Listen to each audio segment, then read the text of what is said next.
me, Purvajita Roy, this side, your English ma'am, and today I have come up with the series number 3 क्योंकि series 1 और series 2 में हम लोग ने AN के बारे में पढ़ा, few, FU, DFU के बारे में पढ़ा। तो आज देखते हैं हम लोग क्या पढ़ने वाले हैं। So if you guys haven't watched the videos of series 1 and series 2, please go and watch these 2 videos जो कि especially मैं तुम लोग के लिए बनाया and I want you guys to check it out for sure, ठीक है। और अगर किसी ने सब्सक्राइब नहीं किया, अगर किसी ने ये चैनल को अभी तक सब्सक्राइब नहीं किया तो प्लीज जाके स्कॉर्डियमी चैनल को सब्सक्राइब करो और बाकी जितने भी वीडियोस आ रहे हैं सब पे अपना ध्यान रखो, ठीक है। क्योंकि सीरीज 1 और सीरीज 2 में मैंने बहुत अच्छे से तुम लोग को एग्जाम्पल्स के साथ ये सारे के सारे डिटर्मिनर्स जितने भी कंफ्यूज करते हैं हम लोग को उसके एक्सप्लेनेशन दिया है, उसका जितना भी डाउट्स है तुम लोग में सब क्लियर किया है। तो please please guys go and watch these 2 videos of series 1 and series 2 and comment section जो है, जो कमेंट बॉक्स है वहां पे जाके मुझे जो भी कंफ्यूजन है मुझे वहां पे पूछो, मैं देखूंगी फॉर श्योर। एंड अगर ऐसा हुआ कि तुम लोग का कंफ्यूजन क्लियर नहीं हुआ देन मैं और एक वीडियो लाऊंगी तुम लोग के लिए and you guys will be like तुम लोग का जितना भी डाउट्स होगा, जितना भी कंफ्यूजन होगा सब क्लियर हो जाएगा। So please go and watch this videos, don't skip it. So okay, let's start the class. आज सीरीज 3 में क्या पढ़ने वाले देखते हैं हम लोग। तो सीरीज 3 में हम लोगों के पास आज 4 डिटर्मिनर्स है जो हम लोग को कंफ्यूज करते हैं बहुत ज्यादा। क्या क्या है वो 4 determiners? Each, every, either, neither. ये चारों के चारों डिटर्मिनर्स हम लोग को बहुत कंफ्यूज करते हैं कि नहीं? कंफ्यूजन कंफ्यूजन, इतना कंफ्यूजन लेके जाओगे किधर, है कि नहीं? तो इसीलिए तो मैं क्लियर करती हूँ, इसीलिए तो तुम लोग का डाउट क्लियर करती हूँ मैं आके। तो अगर डाउट्स क्लियर नहीं हुआ जैसे कि AN का, जैसे कि AFU, DFU, FU का, तो प्लीज जाके ये जो दोनों वीडियो मैंने तुम लोग के लिए बना के रखा है यूट्यूब में, प्लीज जाके एक बार चेक करो। और ये तीसरा सीरीज आ चुका है, चौथा सीरीज में क्या आएगा ये तो सरप्राइज है तुम लोग के लिए, पर ये चौथा सीरीज भी तुम लोग को समझना चाहिए होगा, ठीक है। So let's start the class. देखते हैं ईच, एवरी, ईदर, नीदर में हम लोग आज क्या सीखने वाले हैं और हम लोग की क्या डाउट्स क्लियर होने वाला है। So each, every, either, neither, ये चारों के चारों डिटर्मिनर्स को बोला जाता है what? These 4 determinants are known as distributive determinants. What? Distributive determinants. अगर तुम लोग को ये चीज नहीं पता है तो please note it down, please note it in your paper, notebook जो भी है आसपास, ठीक है। ये चारों के चारों डिटर्मिनर्स को बोला जाता है डिस्ट्रीब्यूटिव डिटर्मिनर्स। और ये डिस्ट्रीब्यूटिव डिटर्मिनर्स क्या रेफर करता है? ये डिस्ट्रीब्यूटिव डिटर्मिनर्स रेफर करता है single member of a group, ठीक है। हर सिंगल मेंबर, ग्रुप में जितने भी सिंगल मेंबर है, each single member of a group को रिप्रेजेंट करता है डिस्ट्रीब्यूटिव डिटर्मिनर। सो देखते हैं। सो हम लोग स्टार्ट कर रहे हैं अभी ईच के साथ। तो ईच में क्या मिलता है हम लोग को देखते हैं। Each is used when we talk about the members of a group individually, ठीक है। तो एक ग्रुप में, ठीक है, एक ग्रुप में मेंबर्स है, जब हम लोग ईच मेंबर मतलब हर एक मेंबर के बारे में इंडिविजुअली बात करते हैं तभी हम लोग यूज करते हैं व्हाट? तभी हम लोग यूज करते हैं ईच को। समझ में आया? जब एक ग्रुप में मेंबर्स होते हैं और उस ग्रुप में हम लोग इंडिविजुअली उस मेंबर के बारे में बोलते हैं तभी हम लोग यूज करते हैं ईच को। ये याद रखना, ये स्पेशली मैं तुम लोग के लिए लिया ताकि तुम लोग को ये चीज क्लियर रहे, ठीक है। देखते हैं एग्जाम्पल के साथ, अच्छे से समझते हैं हम लोग। He met each guest, each request will be considered, ठीक है। तो फर्स्ट सेंटेंस को पहले देखते हैं।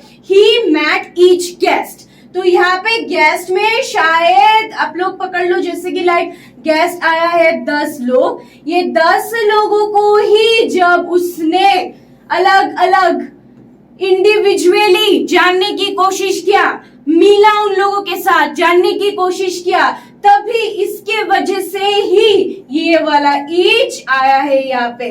तो ये याद रखना हमेशा जब भी हम लोग ग्रुप में से हम लोग जाके इंडिविजुअली समझते हैं। जैसे कि एक ग्रुप में एक रहेगा राम, एक ग्रुप में एक रहेगा श्याम, उसी ग्रुप में रहेगा मिलती, देन द अदर पीपल में ऐसे नाम लेके बोल रही हूँ A B C D B की तरह भी हम लोग पढ़ सकते हैं, ठीक है। ग्रुप में जाके जब हम लोग ए बी सी डी लोगों के साथ इंडिविजुअली रेफरेंसेस लेते हैं, रेफरेंसेस मतलब उन लोगों का इंट्रोडक्शन लेते हैं, ठीक है, तभी हम लोग यूज करते हैं व्हाट, तभी हम लोग यूज करते हैं ईच को, ठीक है। नेक्स्ट सेंटेंस में देखो, each request will be considered, ठीक है। तो ये रिक्वेस्ट जो आ रहा है हर एक मेंबर से आ रहा है ग्रुप का, तो सभी का रिक्वेस्ट क्या होगा, कंसिडरेशंस होगा। So it is to be understood here that each is used to refer what? Each is used to refer to the individual things or persons in a group of two or more. Individual तो है चीजें, पर group में होता है जो चीज, पर हम लोग जब इंडिविजुअली इसको एग्जामिन करते हैं तभी हम लोग यूज करते हैं वर्ड गाइस, ईच यूज करते हैं हम लोग, ठीक है। Let's move to the next topic, क्या है देखते हैं, एवरी, ठीक है। तो अभी हम लोग को ईच तो समझ में आ गया, अभी एवरी का फंडा क्या है देखते हैं एक बार। Every is used when we make a general statement, जब हम लोग कोई भी जनरल स्टेटमेंट बनाते हैं, जनरल स्टेटमेंट जब बोलते हैं तभी हम लोग यूज करते हैं एवरी वर्ड को। तो हम लोग एग्जाम्पल के साथ और अच्छे से समझ सकते हैं। I agree with every word he says, वो जो भी वर्ड्स बोल रहे सब वर्ड्स के साथ मैं सहमत हूं, तो इसके लिए क्या यूज किया हम लोग ने यहाँ पे, एवरी यूज किया, ठीक है। नेक्स्ट सेंटेंस को देखो, the minister visited every flood affected area, तो यहाँ पे every flood affected area general statement है कि नहीं, ये तो जनरल स्टेटमेंट है, इसीलिए हम लोग ने क्या यूज किया, every यूज किया। It is to be understood here that every is used to refer individually to all the members or things of a group of something। वहां पे individually एक एक करके हम लोग जब एग्जामिन करते तब हम लोग यूज करते each को, पर जब हम लोग इंडिविजुअली सबको एग्जामिन करते तब हम लोग क्या यूज करते, एवरी को। समझ में आया, डिफरेंस समझ में आया guys, please understand the differences. अगर डिफरेंसेस समझ में आ जाएगा तो डिटर्मिनर्स तुम लोग यू ही कर सकते हो, easily you guys can do it, और वो भी विद कॉन्फिडेंस कि नहीं मैंने आंसर लिख के आया मतलब ये आंसर तो सही होगा ही होगा, काटने की कोई जगह ही नहीं मिलेगा उन लोगों को, ठीक है। डिफरेंसेस को समझो, डिफरेंसेस को पकड़ो, ठीक है। नेक्स्ट देखते हैं क्या है हम लोग के पास, ईदर। अभी ईदर में हम लोगों को क्या मिलता है देखते हैं। Either is used to talk about two things, जब दो चीजों के बारे में बात होता है, but usually indicate that only one of the two is involve, दोनों इन्वॉल्वमेंट नहीं है। जब हम लोग बात करते एक चीज का, दो चीजों में से जब हम लोग बात करते एक चीज के इन्वॉल्वमेंट का, तभी हम लोग यूज करते हैं वर्ड ईदर। समझ में आया, दो चीज है, ठीक है, टू थिंग्स है, उसमें से जब हम लोग एक चीज के बारे में बात करता है, एक चीज का इन्वॉल्वमेंट के बारे में बात करते हैं, तभी हम लोग क्या यूज करते हैं, तभी हम लोग यूज करते हैं ईदर को। समझ में आया ना, देखते हैं हम लोग एग्जांपल्स के साथ और अच्छे से समझते हैं।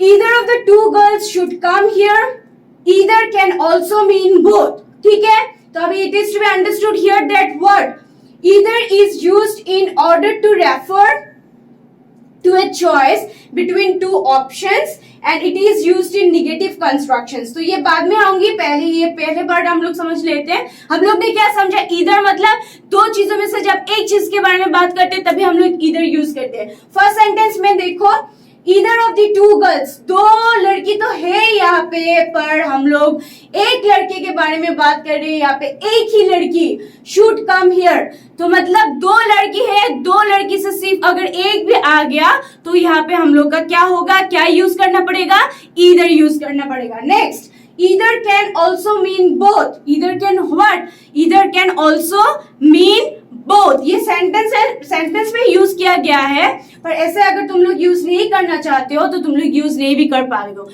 ठीक है। नेक्स्ट, ये जो negative construction, it is used in negative constructions, ये क्यों लिखा गया है, इधर हम लोग most of the time sentences में निगेटिवली यूज करते हैं, पॉजिटिवली नहीं यूज करते, तो इसीलिए इसको बोला जाता है it is used in negative constructions. जहां पे निगेटिव कंस्ट्रक्शंस होता है वहां पे ही ईदर यूज होता है, ठीक है। इतना क्लियर है गाइस। देखते हैं नेक्स्ट क्या है हम लोग के पास, नीदर का सेंटेंसेस देखते हैं। ओके, नीदर का मतलब क्या है? नीदर मतलब नॉट ईदर, मतलब व्हाट? ईदर का ऑपोजिट। ईदर का जब ऑपोजिट के बारे में बात करते हैं तभी आ जाते हैं क्या? नीदर। सेंटेंसेस देखते हैं, मजा आएगा सेंटेंसेस देखने में। नीदर आंसर इज करेक्ट, मतलब दो आंसर के बारे में बात किया गया है बट दोनों आंसर ही गलत हुआ, तो no, not a single answer is correct. और नीदर बॉय सेड एनीथिंग, मतलब हो सकता है कि दो था या फिर एक था पर किसी ने बात नहीं किया।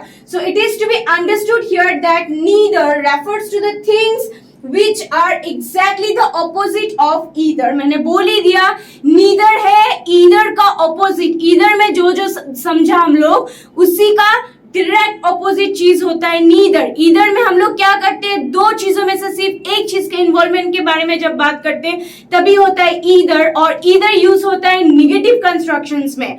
क्या यूज होता है? निगेटिव कंस्ट्रक्शंस में यूज होता है। बट नीदर का क्या है? It is exactly the opposite, मतलब यहाँ पे दोनों का बात होगा और ये एफर्मेटिव कंस्ट्रक्शंस होगा। देखो यहाँ पे है कि नहीं affirmative? Yes, it is used for affirmative constructions, मतलब वो सेंटेंस जो सेंटेंस होगा वो एफर्मेटिव कंस्ट्रक्शन बेस्ड होगा। समझ में आया? तो ये रहा हम लोगों का ये 4 डिटर्मिनर्स जो हम लोगों को कंफ्यूज करते हैं बहुत ज्यादा। एग्जाम में कंफ्यूज करते, किसी से बात करो तब भी कंफ्यूज होते हैं, किसी से कुछ लिख के भेजना है तभी हम लोग कंफ्यूज होते हैं। इतना कंफ्यूजन में मत रहो, वीडियो देखो और कंफ्यूजन क्लियर करो। And I hope you guys have understood this class, और मैंने अच्छे से समझाया तुम लोग। I hope, I believe that. अगर फिर भी कोई कंफ्यूजन है तो कमेंट बॉक्स तुम लोगों के लिए है guys. Go and just comment it down कि मैम ये समझ में नहीं आ रहा है, मैम इसमें कंफ्यूजन है। Just bring more videos for you all because I'm here to save you guys and I'm gonna help you guys as much as I can do. And thank you for listening to this class of mine, and love.